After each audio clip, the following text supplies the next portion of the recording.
Chercher l'alternance, c'est une chose. Hmm. Ensuite, gérer cette alternance en est une autre. Est-ce que dans ton programme, il n'y a pas un programme de prière pour le visa? Parce qu'en Afrique, je sais qu'on jeûne pour avoir le visa. Si tu jeûnes, tu ne pries pas, tu ne médites pas, tu n'accompagnes pas, tu ne fais pas tout ce qu'il faut. Il ne s'agit pas juste de se priver de manger et de boire. Les gens ont du mal avec cette phrase. La danse est un métier. Mais il faut être réaliste. La danse est un métier. Au-delà de cette fierté-là, en quoi ça contribue concrètement au développement? Le développement d'un secteur n'empêche pas le développement d'autres secteurs. Chacun doit faire son travail. Si toi, aujourd'hui, tu formes 5 danseurs Oui. qui vont être performants, qui vont très bien danser, et quelqu'un d'autre forme 5 agriculteurs, au bout de 5 ans, qu'est-ce qui apporte plus d'intérêt? Ça va toujours de l'image du pays. D'accord. Parce qu'après, on est fiers, on dit le continent a gagné, le continent. On est trop fiers. Pour rien, en fait. Ouais. Le continent, oui, et puis quoi? Bonjour les amis, j'espère que vous allez bien. Quant à moi, ça va. Bienvenue dans le tout premier épisode de notre podcast Éco-Études. Aujourd'hui, on reçoit un jeune fort et dynamique. Il nous vient du continent. Voilà, le pays des lions des Antapes. Bonjour Junior. Bonjour Aston. Comment tu vas? Bien, merci et toi? Ouais, ça va. Alors, pour ceux qui ne te connaissent pas, qui es-tu? Bon, merci déjà de me faire venir ici et bravo pour ton initiative. C'est très bien. Bon, moi c'est Junior Paula, apprenti ingénieur en maintenance industrielle ici en France. À côté, je fais de la danse. Je fais dans le coaching. J'organise des cours de danse les week-ends. Et parallèlement aussi, je fais dans l'accompagnement des jeunes étudiants qui souhaitent venir poursuivre leurs études en France. Donc, en quelques mots, je dirais que je suis un jeune dynamique entrepreneur parce que je pense que chaque jeune a un potentiel à faire valoir. Donc, il ne faut pas passer à côté et il faut vraiment utiliser ses passions pour essayer d'impacter son entourage. Ok. Et toi, comment est-ce que tu fais pour occuper toutes ces fonctions-là au quotidien? Parce que je pense que nous tous, on a 24 heures. Bien, toi, tu as 30. Non, justement, les 24 heures sont très insuffisantes pour tout ce qu'il y a à faire. Du coup, il faut une certaine discipline, une certaine organisation. Ce n'est pas du tout facile. Ah ouais. Je ne vais pas dire que je suis perfect, mais j'essaye. Donc, il faut savoir structurer son temps et vraiment respecter son programme. Si en semaine, c'est les études, il faut faire les études. Ok. Avec tout le quotidien de jeunes étudiants qu'on connaît, tu vis seul, tu dois prendre soin de tout. Il y a ça à gérer. Et le week-end, je le consacre au projet. Donc, cours de danse et avancer, par exemple, si j'ai des flyers à concevoir, parce qu'il faut faire tout ça encore pour le moment, Ouais. avant de commencer à déléguer dès qu'on aura la possibilité. Donc, c'est vraiment discipline, organisation. Pas juste des mots, mais vraiment, il faut pratiquer, il faut essayer. Deux fois, ce sera compliqué, mais il faut continuer, il faut forcer jusqu'à trouver le bon rythme. D'accord. Super. Et tu t'en sors avec tout ça, tout se passe bien comme tu veux ou bien tu as des manquements? C'est compliqué parce que déjà, je n'ai pas le même nombre d'heures de sommeil que tout le monde. Ah Déjà, ouais. à ce niveau, il faut déjà réduire pour pouvoir s'en sortir parce que, voilà, je ne suis pas un extraterrestre. À un moment, il y a la fatigue aussi. Ça nous rattrape. Donc, on ne peut pas dire que c'est parfait. C'est un sacrifice, mais c'est ça, entreprendre. Ouais. Si tu ne fais pas de sacrifice, tu ne vas pas te démarquer. Donc, il faut vraiment se faire violence. J'avoue que c'est vraiment pas facile, mais il faut se faire violence. Donc, quand tu sais où tu vas, tu as intérêt à donner tous les efforts nécessaires. Ok. Super. Alors, pourquoi avoir décidé de quitter le Cameroun pour aller continuer les études ailleurs? C'est quoi la véritable raison? Et pourquoi particulièrement avoir choisi la France? Donne-nous la vraie raison, hein, pas la raison de Campus France. Pourquoi avoir décidé de quitter le Cameroun? Ouais. Déjà, partir du Cameroun ne veut pas dire qu'on ne va pas revenir. Ça reste Non, notre non, c'est pas ce que pays. j'ai dit. Laisse-moi développer. Oui, vas-y. C'est notre pays, ça reste notre pays. Oui. C'est notre continent Ouais. qu'on aime tant. Mhm.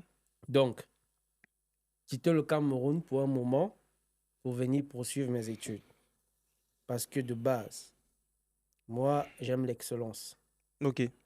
J'aime aller vers la connaissance. Ouais. J'aime chercher. J'ai obtenu ma licence, j'ai commencé un cycle master. Oui. À un moment, je me suis dit, j'aimerais vraiment développer mes connaissances dans la maintenance industrielle en Ok. particulier. Donc, je me suis dit, qu'est-ce qu'il faut pour ça? Il faut être réaliste. On sait que chez nous au Cameroun, il n'y a pas assez d'infrastructures à disposition. Ouais. Déjà, trouver un stage, c'est pas évident. Combien de fois trouver un travail dans ton domaine pour pouvoir monter en compétences, avoir de l'expérience, c'est compliqué.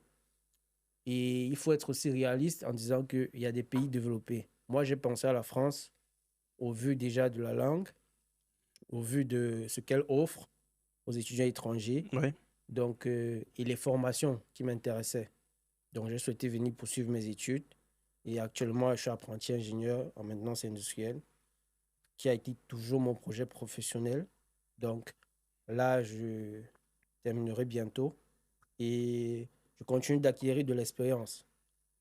Cette expérience-là va me permettre, ça me permet même déjà d'avoir une certaine vision sur qu'est-ce que je pourrais faire pour mon pays, pour l'Afrique, et voilà, partout où je peux impacter. Donc, bien évidemment, tu comptes retourner.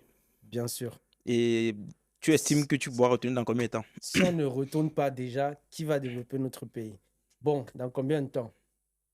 Ça, c'est pas fixé. Genre, je vais pas te dire dans 5 ans, dans 10 ans et Ouais. tout. Mais il faut déjà certaines opportunités. On est d'accord que la situation actuelle, situation politique, situation de tout, le Cameroun va mal. Il faut l'avouer, le Cameroun va très mal. Mhm. Donc, on espère que les choses changent. Et nous, on doit intervenir dans ce changement. Mais j'espère que c'est pour bientôt. Pour le moment, je termine mes études et on va voir. Mais parlant d'opportunité, est-ce que tu ne penses pas que s'il n'y a pas l'opportunité, on peut la créer? Toi, par exemple, tu peux la créer. J'ai commencé à le faire, En quoi sauf faisant? que sauf que ça prend du temps. Ok.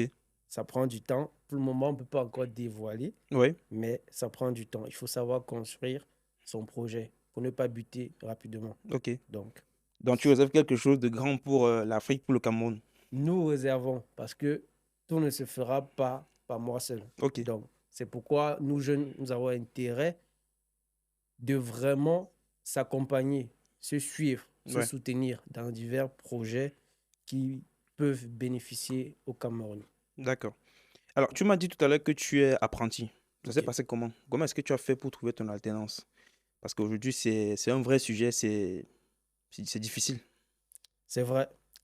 Déjà, quand tu arrives sur le territoire français, la première année, c'est en train de changer pour certaines formations et certains cycles. Oui.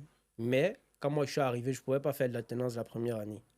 Donc, il fallait déjà que je fasse une année, pas nécessairement dans le cursus que je voulais faire. Il fallait Ok. déjà faire une année. Et entre-temps, je préparais mon année suivante en faisant des recherches d'entreprises et d'écoles. Parce qu'il faut bien trouver une école qui offre l'alternance et trouver une entreprise pour pouvoir signer un contrat. Hmm. Donc, déjà, j'ai commencé. C'est quelque chose de très difficile et il faut s'y prendre tôt. J'avais commencé à réellement consulter les sites en mars, sachant qu'il me fallait une entreprise pour septembre, octobre. Ouais. Donc, j'ai commencé en mars. Vu que en même temps, j'avais des études et tout, donc j'étais pas à fond. J'ai vraiment commencé à être à fond en fin juin. Donc, ça m'a pris environ 1 mois et demi, 2 mois max, parce que j'étais vraiment à fond. Pour certaines personnes, ça peut prendre 6 mois, 8 mois. Parce que j'étais vraiment à fond, je me suis mis en 2 mois max. C'était pas facile au début, parce que quand tu n'as pas assez d'expérience et que tu as affaire à certains managers qui se connaissent vraiment dans le domaine, il faut trouver des astuces. Et moi, mes astuces étaient de faire des recherches. Ok. C'était de faire des recherches. Certes, j'ai une certaine expérience au Cameroun, mais ce n'est pas conséquent. Donc, il fallait que je fasse des recherches en plus pour pouvoir meubler et combler certains vides. Donc, ce qui m'a permis de mieux gérer mes entretiens et finalement je me suis retrouvé avec environ 6 entreprises qui voulaient signer. Et là, il fallait donc faire le choix. Ah ouais, Ça, 6 c'est entreprises. ouais, ça, c'est vraiment, je sais pas, peut-être c'est le mérite, peut-être c'est la chance, mais vraiment, c'était un travail acharné. Donc vraiment, ça, c'était une grosse victoire pour moi, parce que c'est pas évident, il y en a qui trouvent pas. Donc déjà, il faut remercier le Seigneur et tout. Ouais. Donc vraiment, c'était une très belle expérience pour moi. Et quand tu parles de recherche, tu recherchais comment et où concrètement? Exactement. Déjà, il faut savoir se documenter, il faut savoir faire des recherches qu'on est dans ce pays. Il y a la connexion, on ne va pas dire que Orange a fait ci ou bien quoi, quoi, quoi. Papa, dis-nous. Dis-nous Donc, tout.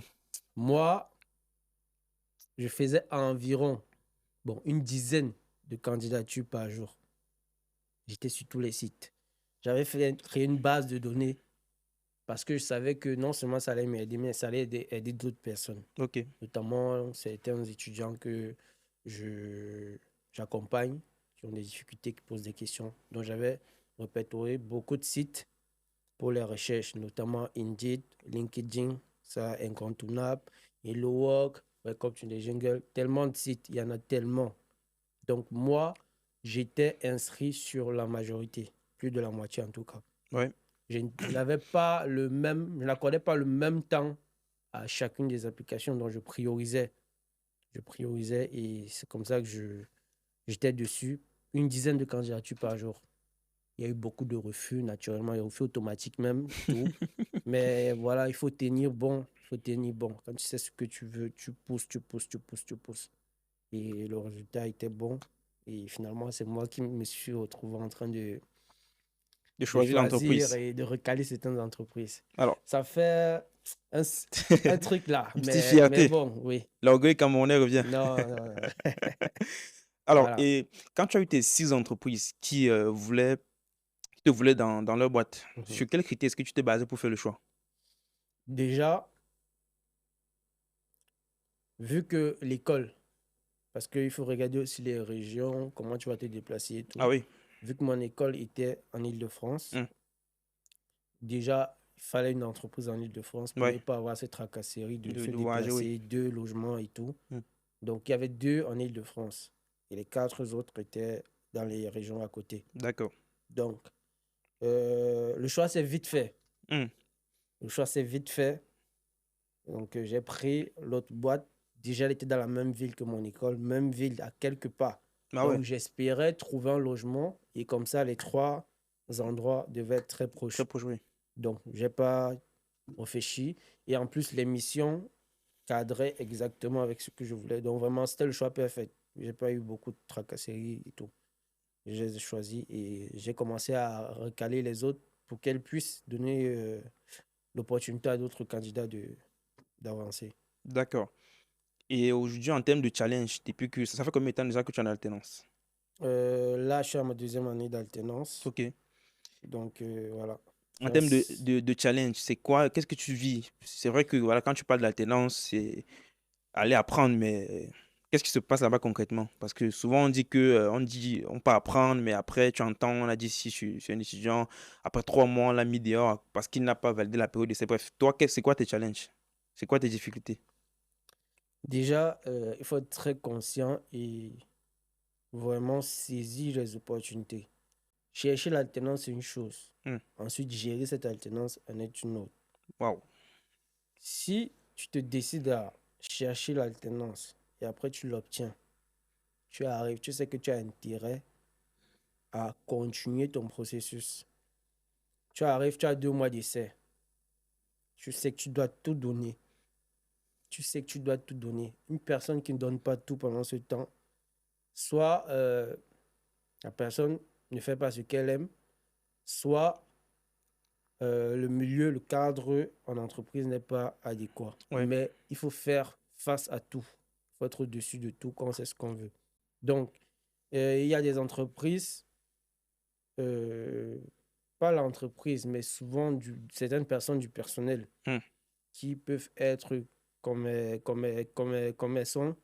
Mais toi, tu dois savoir ce que tu veux. Tu dois savoir ce qui est utile, ce qui n'est pas utile.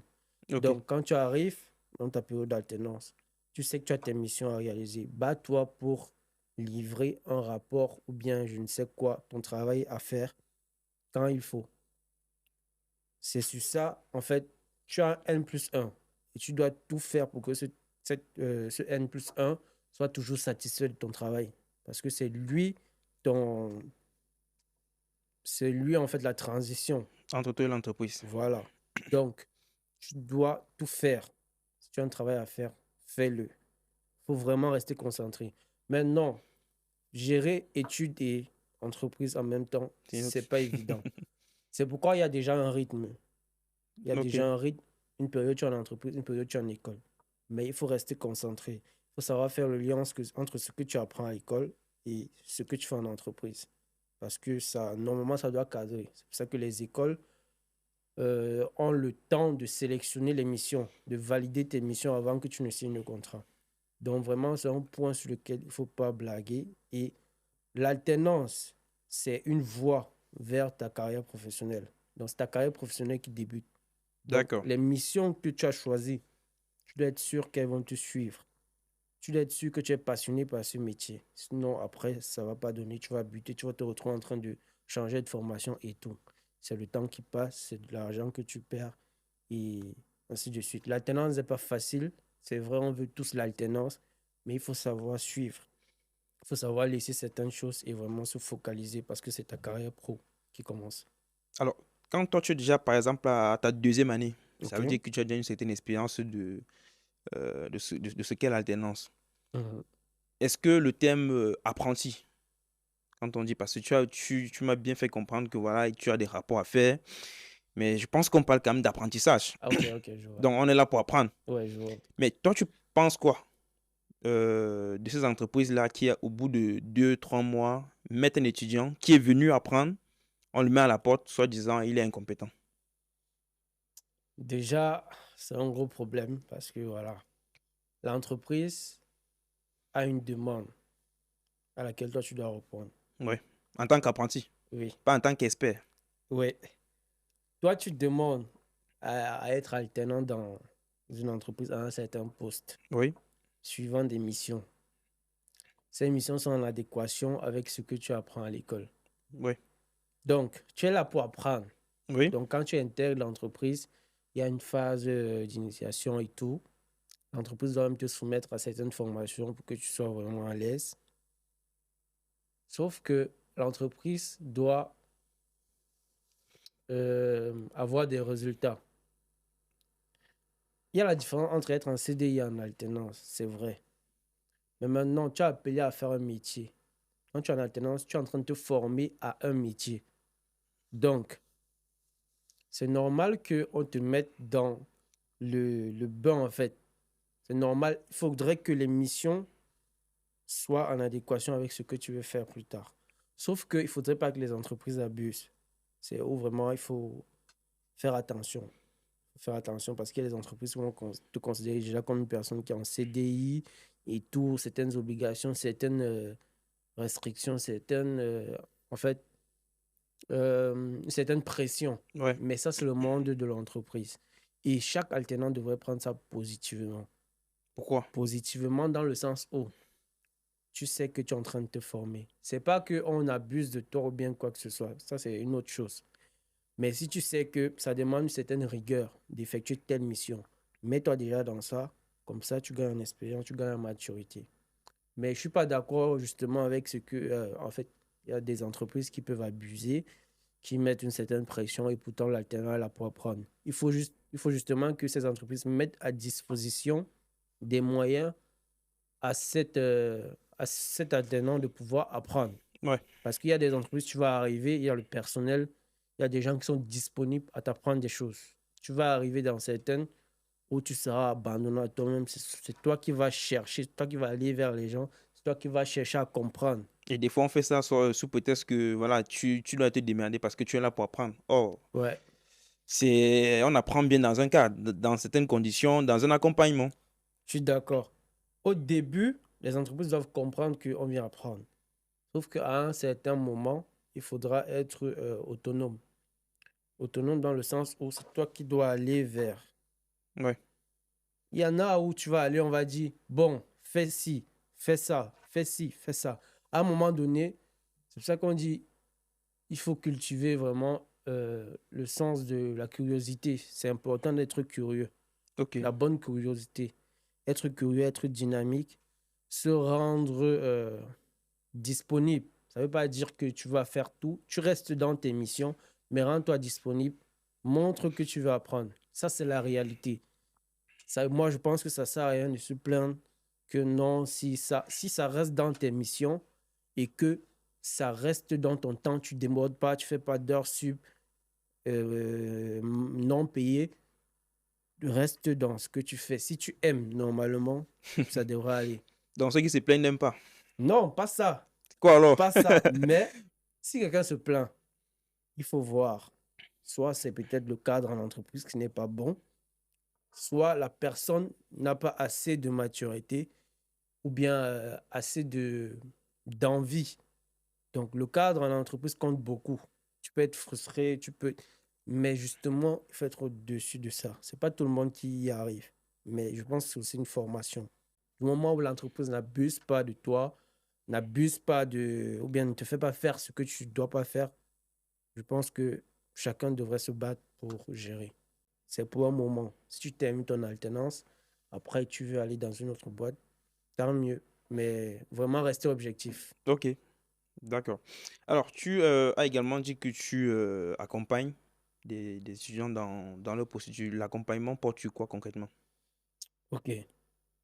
Déjà, je suis quelqu'un qui est très passionné par les démarches administratives. Ah ouais, Oui.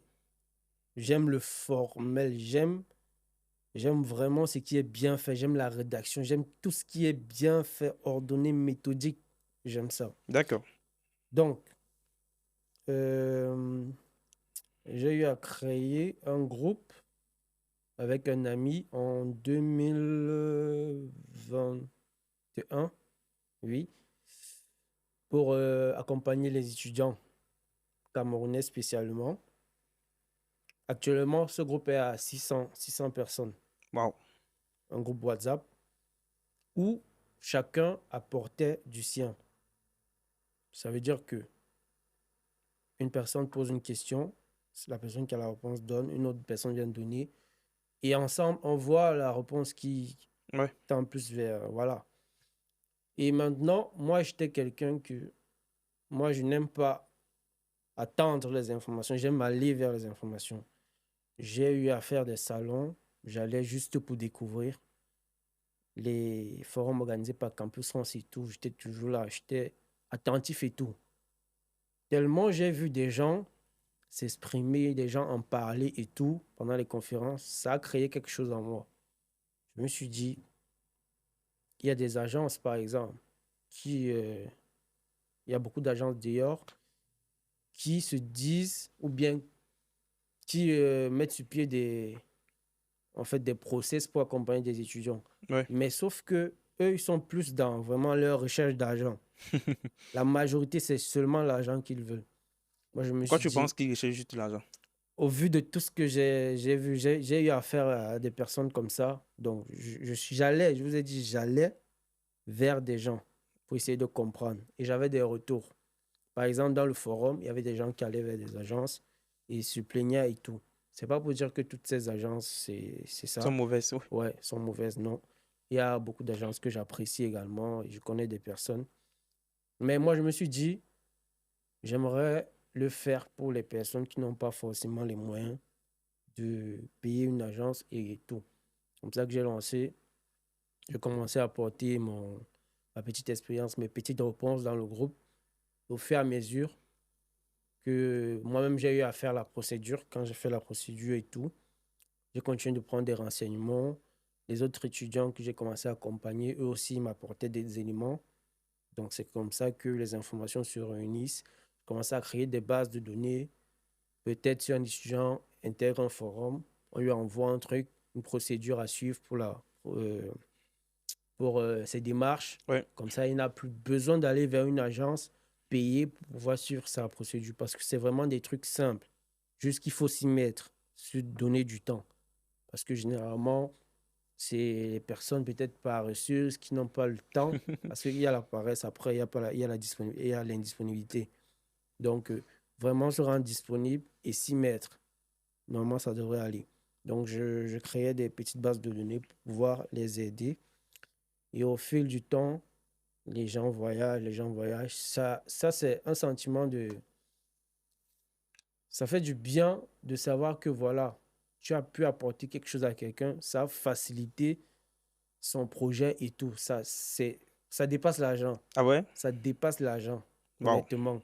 Si tu es passionné par ça, si tu aimes faire ça, si tu aimes aider, si tu aimes apporter du tien, ça dépasse l'argent. Donc, ton accompagnement, tu le fais complètement gratuit? Je l'ai fait gratuitement pendant près de 3 ans. Ah ouais? Ça veut dire Ouais, qu'à un moment donné, tu sais que l'argent est important. pendant près de 3 ans. Ouais, Maintenant, il faut maintenant, l'argent. je me suis dit, il faudrait que je prenne ce projet au sérieux. Le prendre au sérieux, ça veut dire vraiment l'administrer et tout. Lui donner la valeur qu'il a vraiment. Ok. Pour lui donner cette valeur, c'est vrai qu'il y a beaucoup de personnes que j'ai accompagnées qui venaient vers moi, en fait, quand ils obtenaient par exemple leur visa, ils arrivent en France, ils veulent m'apporter quelque chose, ils disent, tu junior, tu veux quoi? Non, je dis non. Ils faisaient seulement comme ça. Jésus. Viens, il n'y a pas de souci. Bon voyage et tout. Tu accompagnes telle personne, il veut te donner, je dis non. Donc, toutes ces personnes m'ont donc demandé, Junior, s'il te plaît, crée quelque chose. Fais ceci, fais cela, fais cela. Mets en place le truc et tout. Beaucoup de personnes m'ont motivé à le faire. Moi, c'était dans ma tête. C'était dans ma tête. Je voulais bien le faire. Mais je me disais que, est-ce que j'ai vraiment le temps pour le faire? Est-ce que vraiment je suis prêt et tout? C'est pour ça que j'aime bien prendre mon temps pour bien faire les choses. Donc, 3 années passées, donc, je me suis dit, il faut que je le lance. Si vraiment je peux le structurer et lui donner la valeur qu'il mérite. Donc, voilà que j'ai démarré. Là, j'ai préparé tout ce qui est aspect flyer parce qu'il faut faire la communication. Bien sûr. Ça ne va pas juste rester autour du bouche à oreille et tout. Il faut vraiment étendre Le le projet. projet. Donc là, il y a des flyers qui sont prêts et tout, vraiment, la communication va commencer. Les pages sont créées. Donc, on va essayer de vraiment publier. On va essayer de répandre le projet et voilà, avec le soutien généralement et tout. Ça va aller, on va partager et les gens continueront à réaliser leur projet et ça fera notre fierté à nous tous. Donc voilà. Mais étant donné que les gens te connaissent déjà comme en tant que petit Jésus, parce que tu as passé 3 années de ta vie à aider les gens, à faire Mhm. voyager les gens gratuitement. Ouais. Mais est-ce que tu ne trouves pas que lancer toujours un projet dans ce sens-là peut être un problème au niveau du chiffre d'affaires? Parce que les gens voudront bien payer. Ils vont Ouais. dire, voilà, je veux bien payer, mais après, quand ils vont savoir que tu es une personne qui n'attend pas, qui n'a pas forcément des objectifs financiers, quand tu accompagnes les gens, est-ce que ce sera pas un problème au niveau du chiffre que tu dois faire, vu qu'aujourd'hui, tu veux monétiser le projet? Justement, il y a de nouvelles règles. Tout le monde doit se fier à ces règles. Lesquels? Le temps de la gratuité est passé. Maintenant, on monétise. Ça veut dire que si tu me contactes pour faire ta procédure, on reste dans le monde professionnel. Mhm. Ça veut dire je t'envoie la grille tarifaire. Tranquille. Si tu peux, tu peux. Tu peux pas, tu vois un peu. Dans le- Parce que là, les gens ont commencé à payer. Quand quelqu'un paye, ça demande une certaine exigence, Ok, une certaine attention et vraiment gérer tous ces dossiers. Gérer tous ces dossiers et devoir encore prendre des personnes juste pour aider et tout. Je dis pas que je vais plus aider, je continue d'aider toujours. Mais il y aura plus la même intensité parce que je serai saturé avec des dossiers des personnes qui ont payé. d'accord. Si quelqu'un paye, tu dois le satisfaire. Voilà. Donc, ça n'empêche pas que tu aides, mais vraiment l'attention sera plus portée vers les personnes qui payent naturellement. Donc après, l'équipe va se développer. On va essayer de recruter avec Ouais, le temps, parce que c'est ça le but. Si ça peut créer des emplois aussi, c'est ça. Ça aide, ça aide. C'est ça le but. C'est toujours l'aide qui est derrière. Donc, on va créer, on va avancer ensemble et ensemble, on pourra faire. Est-ce que tu t'es préparé psychologiquement au fait qu'une personne te donne son argent? Je dis n'importe quoi, 500 000 ou 1 million. Mhm. Parce que la personne veut le visa. Il est au Cameroun, il est au Gabon, il est je ne sais où. Tu as contacté parce que c'est que bon, depuis 3 ans, tu fais voyager les gens gratuitement. Tu as dit c'est 1 million, ok, je paye, il n'y a pas de souci. Mhm. La personne veut voyager, donc ce que la personne attend, c'est son visa. Mais si tu t'es préparé, moi je dis beaucoup plus psychologiquement parce que rembourser c'est une chose, mais le mental encore plus. Tu t'es préparé au fait que voilà, tu n'auras pas toujours du 100%. Il y a des gens qui vont, tu vas beau faire ce que tu fais chaque jour, mais pour X ou Y raison, ils n'auront pas de visa. Toi, comment est-ce que tu te prépares à gérer ça? C'est une réalité. C'est très pertinent. Bon, maintenant, déjà, les 3 années d'expérience, c'était pas pour et tout. Il y a des études. Moi, je fais mes statistiques et tout. Donc, justement, il n'y aura pas peut-être du 100%. Ouais, Mais au moins, à mon niveau, à notre niveau, on sait qu'on doit donner le max. On sait qu'on doit donner le max. Il y a des choses qui seront plus peut-être à notre niveau. Mais au moins, on fait le travail. Maintenant, une personne paye, il attend son résultat après. son visa, dis son Oui. visa, précise le Son visa. résultat, parce qu'il y a le visa, après il doit voyager, Oui, après il oui, doit oui, venir le visa c'est la s'intégrer, tout base parce ça. que. Parce que c'est sur plusieurs étapes. Mhm. En fait, le projet, c'est mieux en expliquant, tu vas comprendre. Le projet en 4 étapes. D'accord. Premièrement, tu arrives. Je fais une découverte de ton profil. Mhm. Tu me donnes ton profil. Ensemble, eh bien, tu nous donnes. Ensemble, on l'optimise. D'accord. On l'optimise. Tout commence de là. On l'optimise. En l'optimisant, donc, on essaie de comprendre qu'est-ce que tu as fait avant, qu'est-ce que tu fais maintenant, qu'est-ce que tu comptes faire. On reformule ton projet d'études, on reformule ton projet professionnel, on prépare ton CV.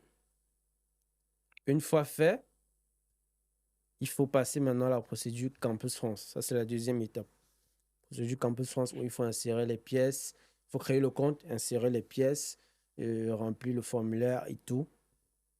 Et après, faire les vérifications et soumettre son dossier. Passer l'entretien, on prépare à l'entretien. Et après, la réponse des écoles et tout. Ça, c'est dans le cadre d'une procédure sur l'espace étudiant en France. Parce qu'à côté, tu peux faire une procédure hors Campus France D'accord. pour, avec une école privée. Et après, tu reviens avec l'admission. Et Campus France Continue le chemin. ouais, te fournit un accord préalable d'inscription. Avec lequel tu pourras aller faire une demande de visa. Après la demande de visa, t'accompagnons, rangement des pièces, recherche de logement et tout. Et après, il y a l'arrivée en France, il y a l'accueil, il y a la recherche de job, recherche de CDI, alternance et tout. C'est tout un processus. C'est en 4 étapes, comme j'ai bien décomposé. Maintenant, les packages, c'est un package. Il y a 4 packages. Première étape à son package, deuxième package, troisième package, quatrième package. Donc, si tu viens, tu me dis, tu veux juste optimiser ton profil. Voilà ce que tu payes. Deuxième, tu veux optimiser et gérer, obtenu une admission. D'accord. Tu as une somme à payer. Tu veux obtenir un visa. Tu as une somme à payer. Ensuite, tu veux t'intégrer en France et tout ce qu'il faut. Tu as une somme à payer. Maintenant, si c'est que tu veux tout, il y a une certaine réduction qui est appliquée. Donc, tout ça, c'est une certaine approche. Donc, tu viens en fonction de ton besoin et on te répond. On n'oblige pas Après tout le à processus. faire tout le processus, mais c'est toi qui vois. Et nous, on peut te conseiller, on te dire que bon, il faudrait que tu fasses ça, il faudrait à toi de voir. C'est ton argent, c'est toi qui sais ce que tu veux. Donc, voilà. Mais le but est d'aller jusqu'au bout et de garantir ton visa, garantir ton arrivée en France. Et voilà, on reste positif et ça va le faire. Bon, en termes de, si je vais demander en termes de chiffres, tu peux t'attribuer quel pourcentage de réussite depuis ces 3 ans-là? En termes de chiffres, honnêtement, j'ai eu 20 étudiants l'année dernière que j'ai suivis personnellement. Quand je dis personnellement, c'est personnel du début à la fin. Ouais. Il y a d'autres personnes que j'ai suivies à côté qui est peut-être une personne a eu son admission, elle est venue, on a suivi le processus après. Je ne vais pas compter ça. Ouais. Je vais compter les personnes dont j'ai suivi du début à la fin. 20 personnes. 20 personnes. Il y a 17 qui ont eu le visa, Wow. qui ont eu le visa, 17 qui ont eu le visa et qui sont arrivés en France. Il y a une personne qui a abandonné Le projet. au niveau de... La personne a eu l'admission. Oui. Et au moment de payer la caution, parce qu'il y a une caution à payer, la personne n'a pas pu réunir Ah ouais. l'argent. Et ça, c'est très déterminant. Parce qu'on n'avait pas de garant et tout. Donc, et les deux autres Les deux autres. personnes, il y a une personne qui a eu un problème de logement au dernier moment et n'a pas pu déposer sa demande de visa. Il y a une personne qui n'a pas eu de visa. Ah ouais. Mais là, justement, parce qu'on dit qu'on essaye de tout faire à notre niveau. Là, la personne avait été prévenue. Parce que on prévient. Et après, quand toi, tu n'as pas de moyens alternatifs, on te demande, est-ce que tu souhaites attendre la prochaine session? Est-ce que tu souhaites... La personne a voulu. Et en fait, c'était un problème au niveau des revenus du garant. D'accord. Son dossier n'était pas assez solide. Ouais. Assez solide. Et la caution n'était pas conséquente vu que le logement était assez coûteux. Ah ouais. Moi, personnellement, j'ai conseillé à la personne, j'ai dit ça, il fallait modifier et tout. Mais quand une personne n'a pas forcément les moyens pour pouvoir combler les trous, et la personne veut quand même tenter, parce que tout ça, c'est... En fait, chaque dossier est unique. Ok. Tu peux avoir un dossier assez compliqué, on croit que ça ne va pas passer, après ça passe. Le but est vraiment de rester dans la logique. Tu fais tout ce qui est à ton niveau, et bien. Normalement, ça devrait passer. Ça a plus de chances de passer. Après, si tu n'as pas tous les moyens pour pouvoir faire, tu fais avec ce que tu as. Et après, voilà, ça peut passer comme ça peut ne pas passer. Mais nous, on essaie toujours d'optimiser. Si c'est pas bon, on te dit, c'est pas bon. Si tu veux poursuivre, Est-ce que dans il y ton aura programme, d'autres choses. est-ce que dans ton programme, il n'y a pas un programme de prière pour le visa? Parce qu'en Afrique, je sais qu'on jeûne pour avoir le visa. On se Exactement. prive de 2 mois sans manger, sans boire la bière, Sauf sans que, chercher les femmes non, pour avoir le visa. sauf que tu ne dois pas attendre juste quand tu veux le visa pour pouvoir le faire. Moi, je suis chrétien. Donc, c'est déjà dans mes coutumes et tout. Moi, je l'ai fait. J'ai fait 1 mois non-stop. Donc, moi, je conseillerais toujours... Sans manger. Ouais, tu veux le visa. Ouais, Et, mais c'est sur une période. ouais, et Après, après tu ta casses. période où tu ne manges pas Ouais. parce que tu veux le visa. Mais est-ce Non, que c'est ça qui détermine l'obtention du visa? nous sommes chrétiens, Oui, tu vois. On croit en Dieu. d'accord. C'est pas... J'ai pas jeûné juste quand j'ai voulu avoir le visa. Ok, C'est une coutume, j'ai l'habitude de le faire et tout. d'accord. Moi, je me suis dit, je vais faire 1 mois de jeûne. Pour le visa. Oui, parce que, en fait, j'ai fait 1 mois du début de ma procédure jusqu'à Jusqu'à la fin. jusqu'à l'arrivée en France. J'avais bien ciblé mes dates. Et par la grâce de Dieu, tout a été nickel.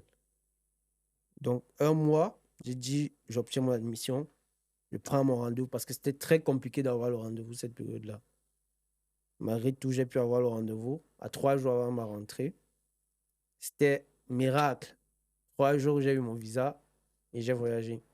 Donc, moi, je vais toujours conseiller pour les personnes qui croient, parce que ça ne sert à rien de prier alors que tu ne crois pas. Tu crois en Dieu, tu pries, tu fais ton maximum. Je conseille les jeunes pour les personnes qui ont vraiment cette envie de jeûner, parce que ce n'est pas facile.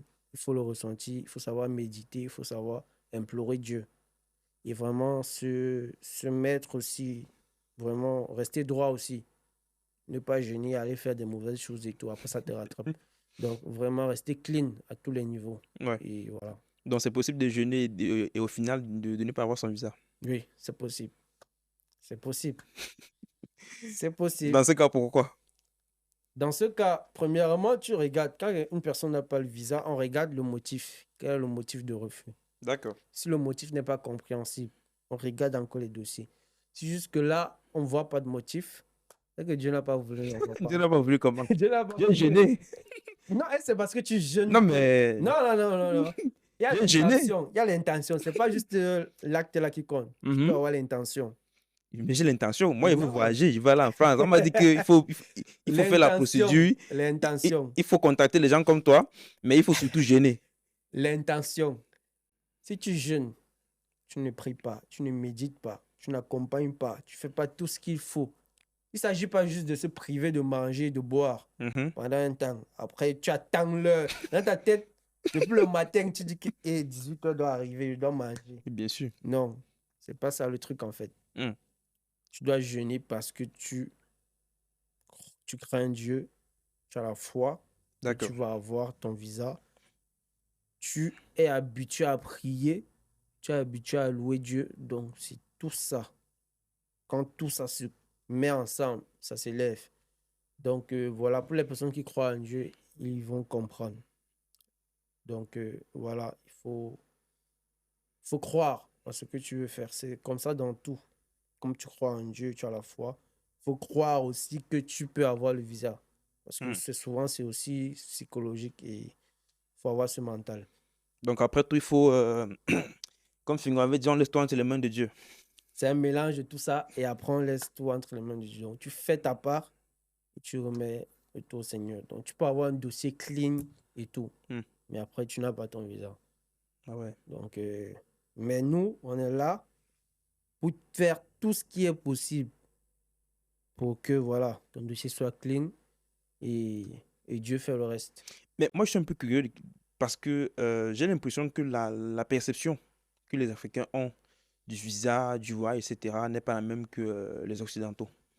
Parce que je me demande pourquoi quand un Africain veut quitter l'Afrique pour venir en France, pour étudier ou faire je ne sais quoi, il va jeûner. Je ne dis pas que c'est mauvais. Il va se priver de nourriture pendant un certain temps pour sa croyance. Mais je ne sais pas si les Occidentaux, quand ils veulent quitter la France pour aller aux États-Unis ou je sais pas en Asie, faire quoi que ce soit, est-ce que cela jeûne aussi? Le jeûne. Non, pas forcément le jeûne, mais est-ce qu'ils se mettent dans des conditions, je sais pas, Genre, convoiter le visa au même titre que, voilà, c'est ça? peut-être d'une Convoiter. façon, mais je veux dire, un Africain, par exemple, quand il va venir en France, comme toi, il va arrêter de faire ci, il va arrêter de faire ça. Voilà, même sur le plan spirituel, c'est le jeûne, ce sont des prières chaque fois. Voilà, il va arrêter de faire un certain nombre de choses. Mais les Occidentaux, je me dis, quand tu les regardes, si tu as l'habitude de fonctionner avec eux, tu vas voir que eux, s'ils te disent va aller aux États-Unis pour faire quelque chose, ou aller dans un pays où il aura peut-être besoin de demander un visa, c'est pas la même perception. Il est plutôt relax. Je vais aller faire si procédure administrative, ça donne, pas, ça pas donné. Nous, on relie ça à Dieu. Déjà, chaque personne a sa culture. Ok. Chaque personne a sa culture. Il y en a, même chez les Africains et tout, il y en a qui croient en Dieu, il y en a qui ne croient pas. Pareil chez les Occidentaux. C'est quelque chose d'unique. C'est quelque chose d'unique. Il faut croire. Si tu crois en Dieu, tu fais selon sa volonté, selon tout ce qu'il recommande. D'accord.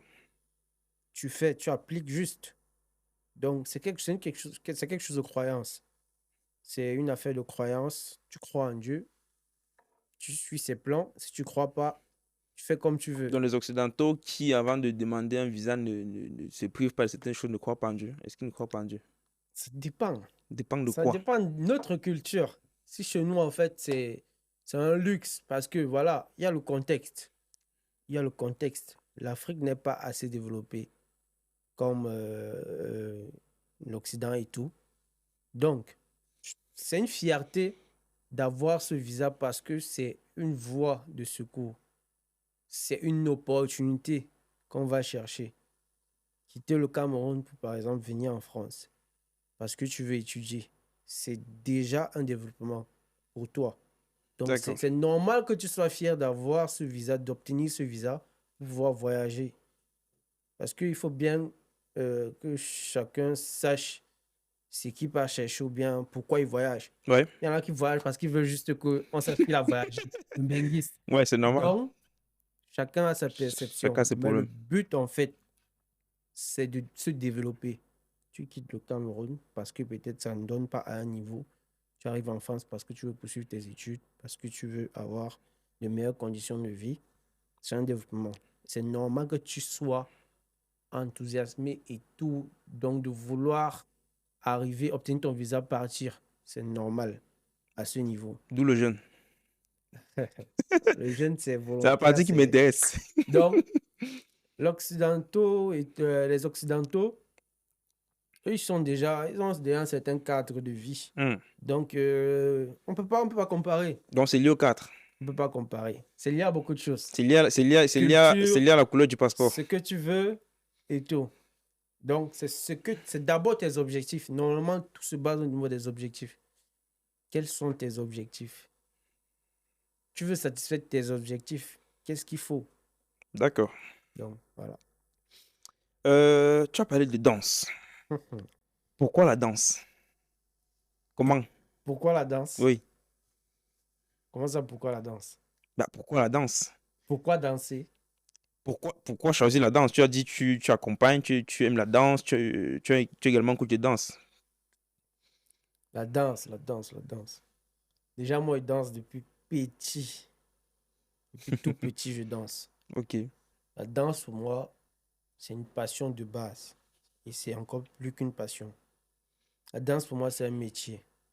C'est un métier. Les gens ont du mal avec cette phrase. La danse est un métier. Mais il faut être réaliste.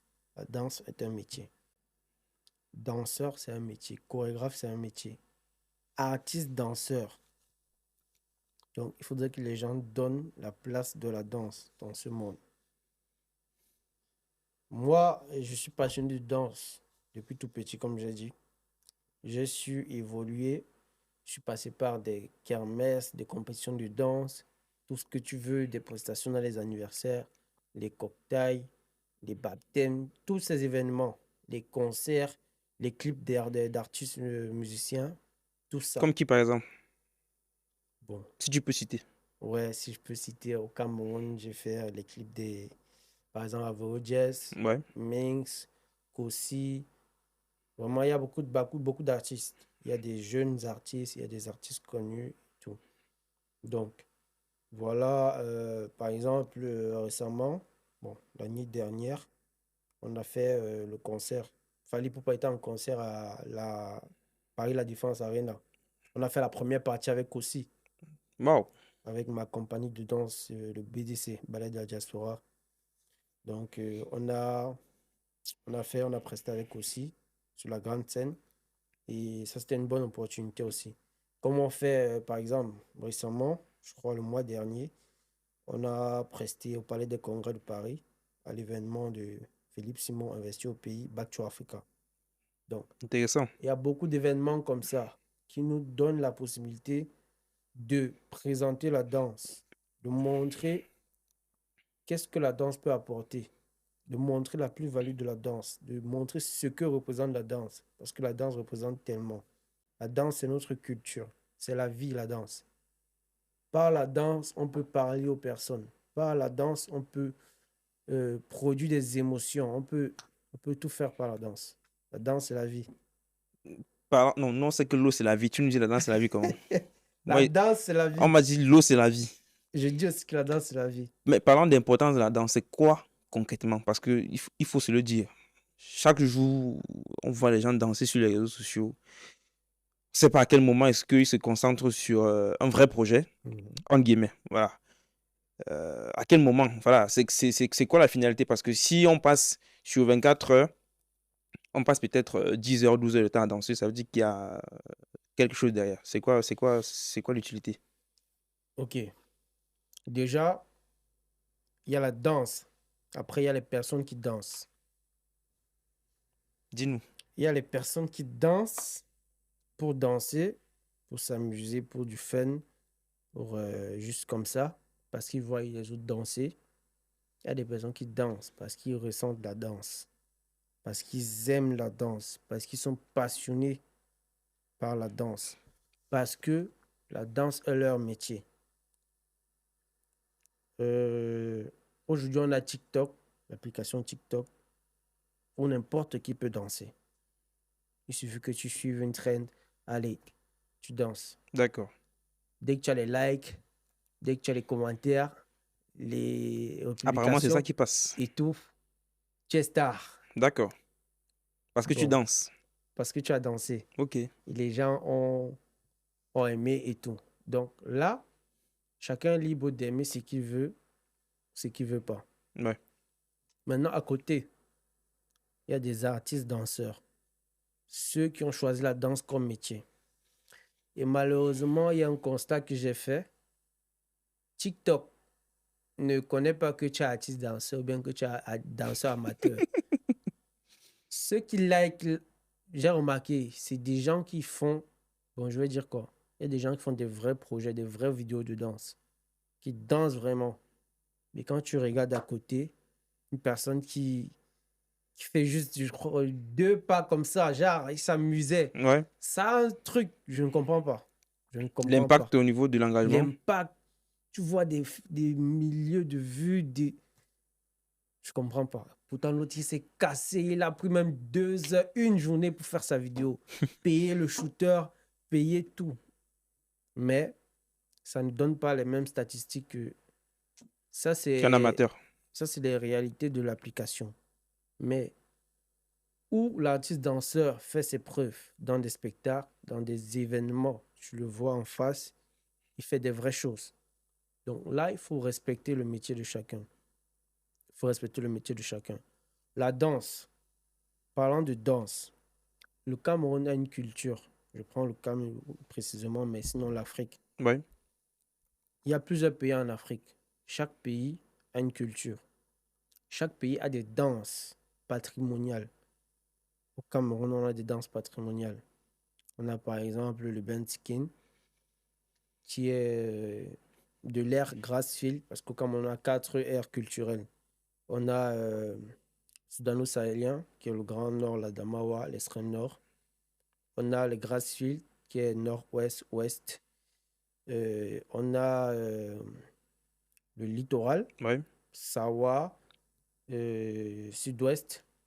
On a le centre, les Fambéti. C'est est, sud et centre. Voilà. On a aussi, ouais, j'ai dit, Sawa, Fambéti, Grassfield et Soudano-Sahélien. Ouais. Donc, toutes ces aires culturelles ont... en fait, il y a des tribus. Il y a plus de 240 ethnies au Au Cameroun. Cameroun. Donc, chaque personne a une culture à faire valoir. Non seulement la langue parlée, les danses exécutées.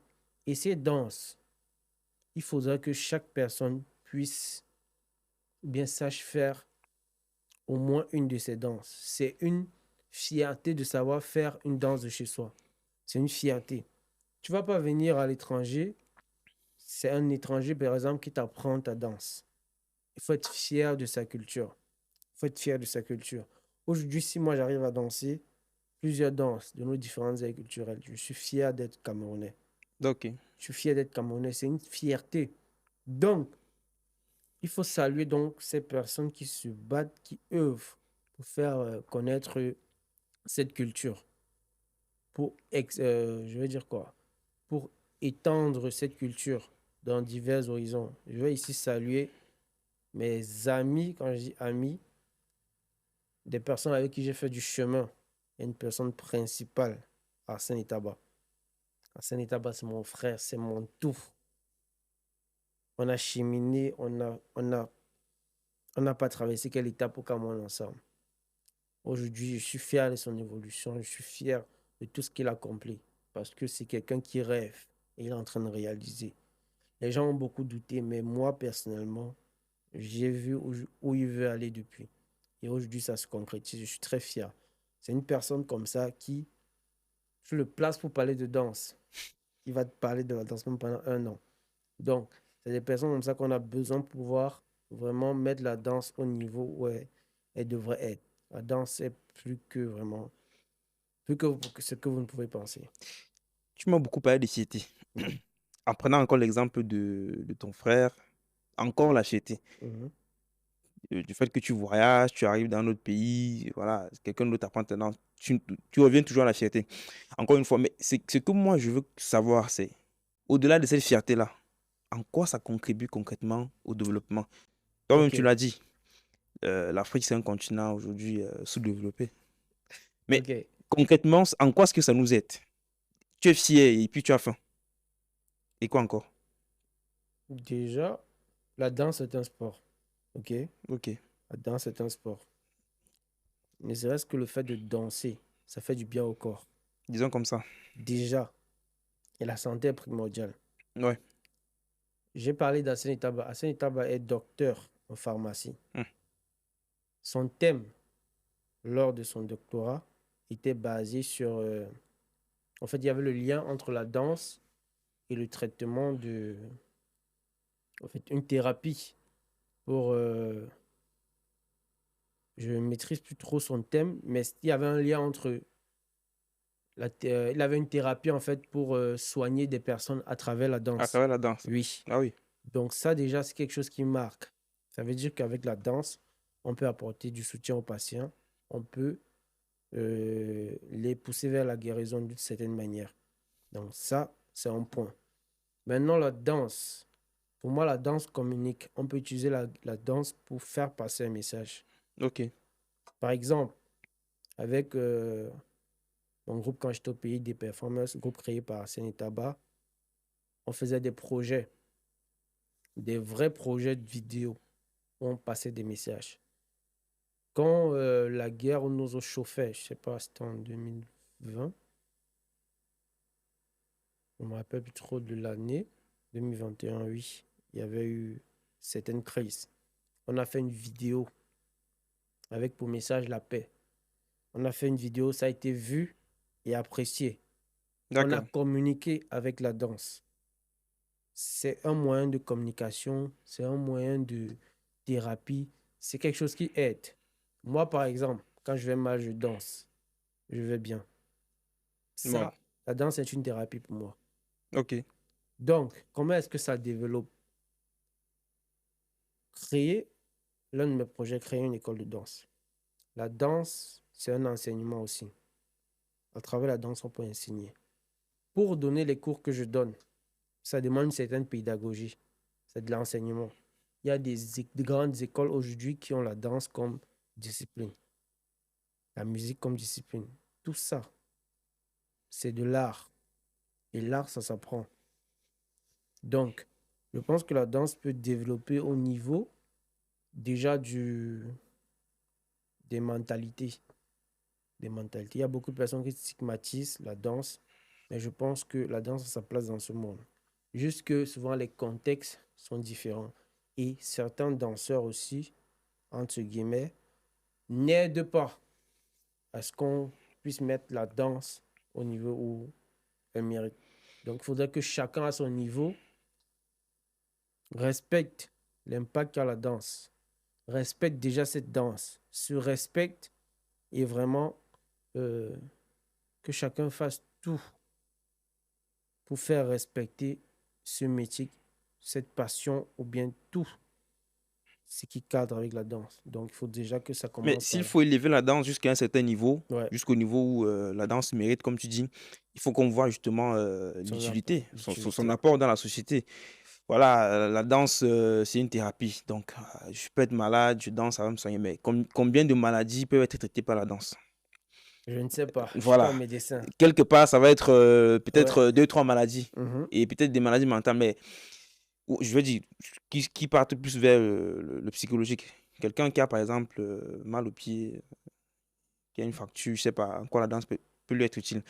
Donc, moi, je veux vraiment comprendre, au-delà de l'aspect fierté, Mhm.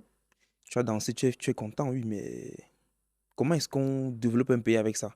Parce qu'il faut le dire, il y a, quand tu as ce discours-là, moi, ça me fait penser à plusieurs polémiques Mhm. qu'il y a, notamment sur les réseaux, Par exemple. où on dit les Noirs sont discrets, les Noirs aiment danser, les Noirs sont dans les métros, sont dans les gares, ils dansent. Voilà. Alors, moi, ça m'interpelle. Je ne suis pas la personne qui sera là en train de dire c'est vrai, c'est faux, Ouais. mais je me pose des questions. Est-ce que, avec la situation actuelle du continent africain, tu l'as Mhm. toi-même dit, l'Afrique, en fait, l'Afrique est aujourd'hui l'un des continents les moins développés, si ce n'est lui d'ailleurs. Ouais. est-ce qu'avec la conjoncture actuelle dans laquelle les pays africains sont de manière générale, est-ce que la danse ne devrait pas être mise vraiment en arrière? Quand vous, les danseurs, vous êtes en train de dire on doit mettre ça en avant. Non, mais je pense qu'il y a des trucs qui peuvent être plus intéressants que la danse. L'industrie, le commerce, l'agriculture, parce que il y a mieux que la danse, en fait, pour le moment. Est-ce que la danse ne devrait pas être un luxe pour nous, du moins pour les Africains? Est-ce que c'est parce qu'il y a des éléments à développer sur d'autres aspects que la danse doit être mise à côté? Au Cameroun, il y a un gouvernement. Oui, Est-ce que tu sais qu'il y a un ministère de la culture, des bien arts et de sûr. la culture? Je pense que dans tous les pays, il y a Quel devrait naturellement. être son rôle? Bah, Le développement d'un secteur n'empêche pas le développement d'autres secteurs. Chacun doit faire son travail. oui. Chaque ministère est délégué, mandaté pour faire son travail à son niveau. Mhm, On a une culture à faire valoir. ouais. Qu'est-ce qu'on fait de ça? Sauf que là, tu parles de culture. Tu La parles, par danse, exemple, c'est la culture. tu parles du ministère Oui, qui doit faire son travail. oui, Mais ce travail-là, c'est se fait avec qui? C'est pas avec le papier, c'est avec les hommes. Et si oui. ces hommes-là sont concentrés sur TikTok à danser, bah, quand Premier, monsieur le ministre de l'Agriculture va venir passer son discours, on sera concentré à premier danser. problème, je t'ai parlé de différents contextes. Je t'ai parlé de TikTok, où tout le monde s'amuse. Oui, Et je t'ai parlé de vrais projets de danse. Je t'ai parlé de vrais projets de danse. d'accord. Quand il y a les Jeux de la francophonie et tout, qui va représenter notre pays? C'est vraiment intéressant, la francophonie, Non, on en a ça vraiment c'est besoin. un exemple. Ok, C'est un exemple. Ça va toujours de l'image du pays. d'accord. Parce qu'après, on est fiers, on dit le continent a gagné, le continent. Qui représente le Cameroun? Encore on revient à cette fierté. Parce que Ok. quand moi, tu vois, quand moi, je te pose toutes ces questions-là, c'est parce qu'en fait, je me dis, on arrive à un niveau où on est trop fier. Mhm. Pour rien, en fait. Ouais, Le continent, oui, et puis quoi? On est justement. fier d'être mis en avant avec des pays qui s'en sortent. Justement. Alors que le fait est que il y a des personnes qui sont en train de mourir dans la mer parce qu'ils ont voulu voyager, quoi. Et ça, c'est un problème. C'est pourquoi je dis le développement peut venir de partout. Il faudrait que chacun fasse son travail. C'est pas parce qu'on danse, qu'on fait des projets sur la danse, que ça va, je sais pas quoi, empêcher des gens de voyager clandestinement, bien empêcher des gens je sais pas quoi. Chacun, il y a aussi, c'est pour ça qu'on danse aussi pour conscientiser, pour sensibiliser. Tu te demandes, c'est quoi le but de la danse? La danse a un très grand rôle. On danse pour conscientiser, pour sensibiliser, amener les gens à faire ce qu'ils doivent faire. Ce n'est pas parce qu'on danse que le pays va se développer, va changer tout d'un coup. Chacun doit faire son travail à son niveau. Mais est-ce que tu es quand même d'accord avec moi que il faudrait que, pour le moment, qu'on Oui, accorde plus d'importance à d'autres choses? Parce qu'aujourd'hui, ouais, voilà, à part la danse, il y a des domaines comme le foot. oui. C'est important. C'est fier d'avoir 5 étoiles. Mais après, comment est-ce qu'on fait pour développer un pays avec avec ces 5 étoiles-là? Justement, c'est toi qui parles de fierté là. Moi, je Oui, te dis, pour développer un pays, oui. il faudrait que le gouvernement fonctionne. Mhm. Un gouvernement est constitué de chaque entité qui gère sa tâche. Oui. Du coup, chacun doit gérer sa tâche. Alors, mon problème n'est vraiment Oui, pas au niveau du gouvernement. Le gouvernement, c'est au niveau de quoi? c'est au niveau des citoyens. C'est au Oui, niveau ok, de la pensée de chaque citoyen, tu vois. ok, Donc, on- et quand je parle de citoyens, je ramène ça vers l'attention. ok. Les Les citoyens gens donnent plus d'attention à la donnent et danse justement plus que d'attention à la de... danse. Est-ce que justement ce gouvernement dont tu parles ne Mhm. devrait pas prendre des mesures pour que tous ces jeunes-là accordent justement moins d'importance à la danse qui, voilà, encore une fois, n'apporte pas assez d'importance parce que, disons-nous les vérités, si toi, aujourd'hui, tu formes 5 danseurs Oui. qui vont être performants, qui vont très bien danser, et quelqu'un d'autre forme 5 agriculteurs, au bout de 5 ans, qu'est-ce qui apporte plus d'intérêt? Tes 5 danseurs ou, disons même 2 agriculteurs. Oui. Toi, tu formes 5 grands danseurs qui vont aller gagner des compétitions à l'international. Quelqu'un nous forme 2 agriculteurs. Tu penses que qu'est-ce qui pourra mieux développer un pays? Ça dépend. Non. Ça dépend Ça répond de à la question. l'impact de l'investissement qu'on met dessus. Ok. La danse, Tu ne tu as sais formé pas, 5 danseurs. tu me parles de compétition. Oui. Déjà, tu ne sais pas ce que la compétition rapporte. Laissons même les compétitions. Oui, je parle de quoi là? Tu as formé 5 danseurs. Ouais, Ils sont très bons aujourd'hui. ouais. Voilà. Au bout de 5 ans, quelqu'un d'autre a formé 5 agriculteurs ou même, je sais pas, 5 éleveurs d'une espèce quelconque. Mhm. Au bout de 5 bonnes années, voilà, c'est quoi le résultat de tes danseurs et des autres? La danse. La Non, le danse. résultat. Moi, j'attends le Résultat résultat. comment? J'attends le Ça résultat. dépend de ton projet. Oui. Quel est le projet que tu mets pour ces 5 danseurs? Quel est le projet que tu... Rien ne garantit que les agriculteurs vont, je sais pas quoi, obtenir les résultats souhaités et pouvoir développer un certain secteur. Tout comme rien ne garantit que tes 5 danseurs vont Justement, être c'est quoi je compétents. dis, ça dépend de l'impact que tu mets sur chaque projet. Mais moi, je situe bien le contexte dans la mesure où les 5 danseurs vont être performants à la fin et Oui. les 5 agriculteurs vont être performants à la fin. Déjà, Il la formation va pas réussir. que de performance, il s'agit d'une administration de qu'est-ce que tu mets. Tu peux être fort en danse, tu peux être le plus grand danseur du monde. Si tu n'as pas des projets, si tu n'as pas des trucs à faire valoir, ça va te servir à rien. Ce talent ne va te servir à rien. Bon, ça, c'est toi qui dis. Si, Est-ce que tous ceux qui dansent sur oui, les réseaux oui. ont cette vision-là? Justement, c'est pourquoi je t'ai contextualisé les choses. Je t'ai dit, il y a des gens qui passent sur TikTok pour s'amuser. Ça rentre dans ce que tu dis, dans le sens où il y a des gens qui sont toujours dans la distraction et tout. Il y a des gens qui prennent la danse vraiment pour leur métier, qui ont des vraies passions, des vrais projets dessus, qui ont des ambitions vraiment élevées pour un développement. C'est une industrie, la danse est une industrie également. C'est une industrie. C'est juste que les gens n'ont pas encore cette vision parce que soit ils ne sont pas passionnés, soit ça ne les intéresse pas, soit tout ce qui les intéresse, c'est d'aller se distraire sur TikTok et tout. Donc, moi également, c'est pas que j'encourage le fait d'être toujours distrait par la danse. Et tout. Moi, je veux pas que les gens retiennent de la danse juste de la distraction. Jamais. C'est Ok. pas juste un divertissement. La danse est vraiment une industrie. On peut créer quelque chose avec la danse. Vraiment. Je sais pas si tu as entendu parler des danses de création. Non, Tu dis-moi. vas dans un spectacle. On te fait un spectacle de 2 heures de temps. On te raconte une histoire. On te raconte des trucs. Tu vois, tu découvres. C'est quelque chose. C'est pas juste du divertissement. On peut enseigner à travers la danse. D'accord. Donc, il y a beaucoup de choses. Il faut que les gens essayent de comprendre. Si c'est que tu danses ou t'amuser, c'est pour toi. Ne limite pas la danse à ça. Ça, c'est comme toi, tu vois la danse.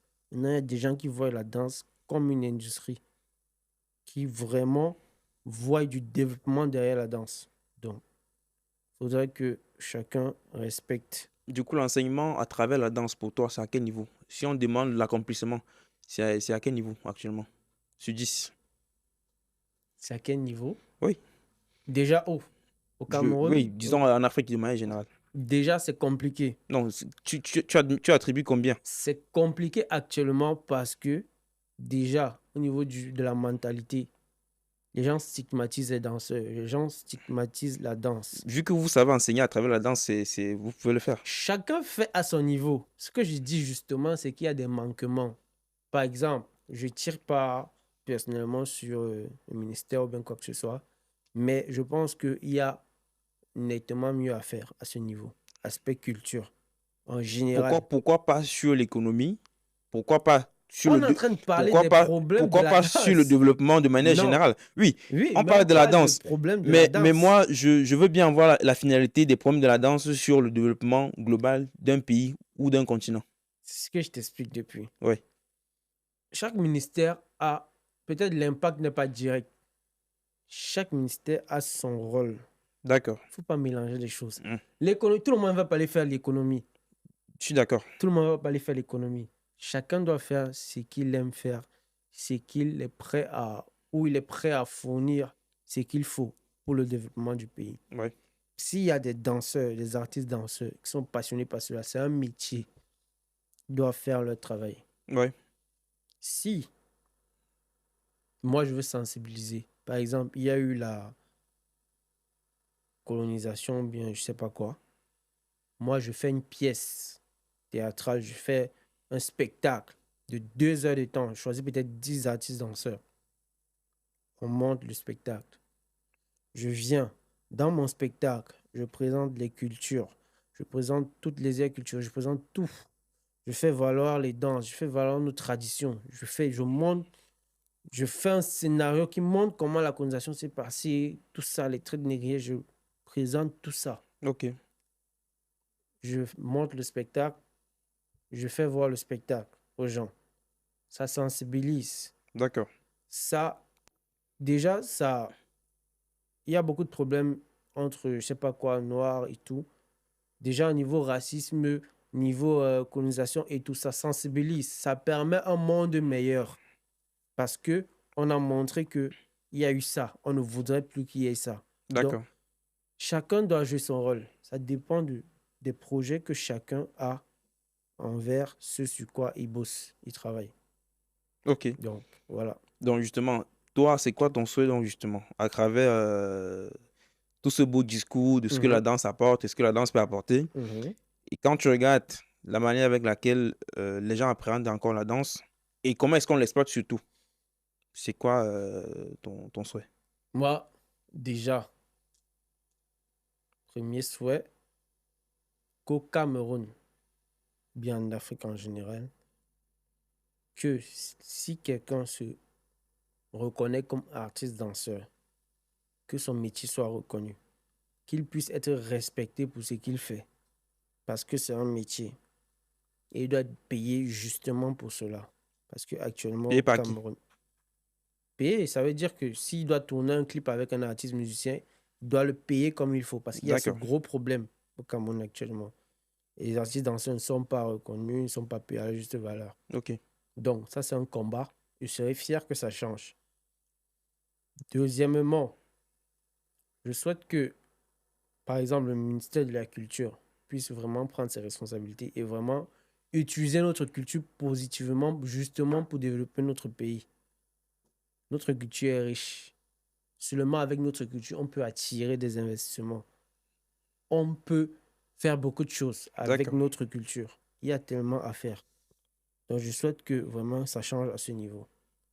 Il y a vraiment une bonne industrie qui est en train de se créer autour de la culture. Quand je discute avec des amis et tout, avec qui on a des mêmes passions, les mêmes visions, on en parle. Mais vraiment, on essaye de faire le max. C'était pas comme ça avant, ça commence à aller mieux.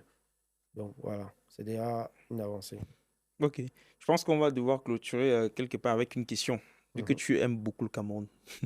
Yes. Alors, quand tu regardes avec ta posture d'étudiant camerounais en France, tu as vécu déjà en France, ça fait plusieurs années. Ok. Mais regarde la conjoncture actuelle de la situation.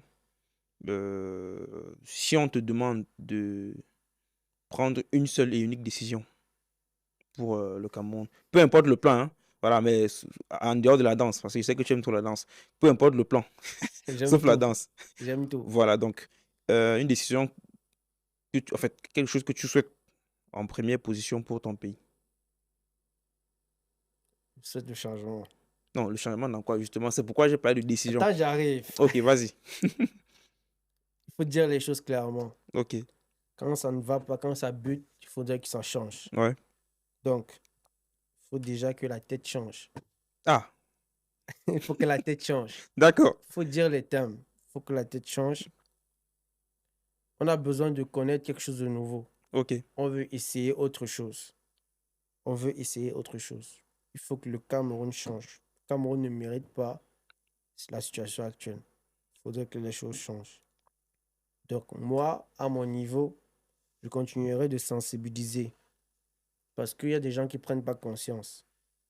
Il y a des gens qui se limitent au peu qu'ils peuvent avoir.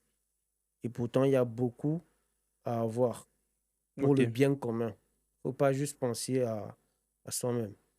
C'est vrai de penser à soi-même d'abord, mais il ne faudrait pas être égoïste. d'accord. Donc, moi, je vais continuer autour de moi de sensibiliser, d'amener les jeunes comme moi à penser objectivement, à penser qu'on peut faire des choses, qu'on peut réaliser des choses pour aider notre pays à vraiment se développer. Du moins qu'on peut, on commence petit à petit, on va arriver. Donc, déjà, moi, j'incite les gens, les jeunes, à s'inscrire sur les listes. Ça va D'accord. rouvrir en janvier pour les gens de la diaspora. Vraiment, c'est ce qu'on peut faire pour le moment. Parce que voilà, après on laisse tout entre les mains de Dieu. Alors, si tu avais un message à passer aux étudiants qui vont suivre cet épisode-là, Mhm. tu leur diras quoi? Les gars, les filles, les gars, tout, si nous sommes venus ici, c'est pour se battre, atteindre nos objectifs. Vraiment, c'est la première des choses. Atteindre nos objectifs parce qu'on a laissé nos familles, on a emprunté de l'argent, on a tout fait, on a ruiné nos parents pour venir ici, étudier, réussir nos vies.